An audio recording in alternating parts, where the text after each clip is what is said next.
Böyük qayıdış proqramı çərçivəsində işğaldan azad edilən ərazilərdə təhsil infrastrukturunun bərpası və yenidən qurulması istiqamətində geniş miqyaslı layihələr həyata keçirilir. Bölgələrdə müasir standartlara cavab verən məktəblər mərhələli şəkildə istifadəyə verilir. Belə təhsil ocaqlarından biri də Laçın şəhəri 2 nömrəli tam orta məktəbdir. Bu məktəbdə şagirdlər üçün müasir təhsil şəraiti yaradılıb. Daha ətraflı Laçına ezam olunmuş xüsusi müxbirimiz Habil Aslanoğlu'nun reportajında.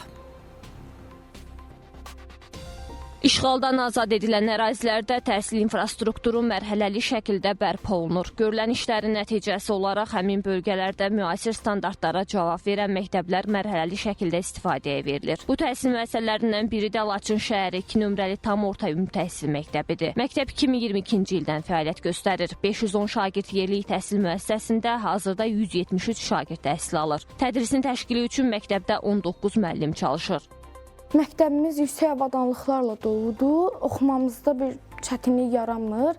Ən sevdiyim fənlər fizika və ingilis dilidir. Gələcəkdə həkim olmaq istəyirəm. Ən çox sevdiyim fənlər informatika və riyaziyyatdır və gələcəkdə informatika mühəndisi olub Laçın şəhərində işləmək istəyirəm. Laçın şəhəri 2 nömrəli tam orta məktəbi digər təhsil müəssisələri kimi müasir tədris infrastrukturu ilə təchiz olunub. Binada 24 yerlik 9, 18 yerlik 5, 12 yerlik 4 sinif otağı, 1 informatika, 1 texnologiya kabineti, 3 laboratoriya, 18 yerlik məktəbə hazırlıq otağı və 24 yerlik hərbi hazırlıq kabineti mövcuddur. Məktəb çox yüksək maddi-texniki baza ilə təmin olunmuşdur. Məktəbdə müxtəlif fən kabinetləri fəaliyyət göstərir. Eyni zamanda məktəbimizdə fən kabinetləri ilə yanaşı STEM otağı fəaliyyət göstərir ki, bu da bu dövr üçün olduqca əhəmiyyət daşıyan bir fən kabinetidir. Və düşünürəm ki, bu müasir şərtlər altında təhsil alan şagirdlər yəqin ki, Azərbaycanımızı həm ölkə daxilində, həm də ölkə xaricində böyük qürurla təmsil edəcəklər. Çünki onlar üçün burada hər bir şərait yaradılıbdır.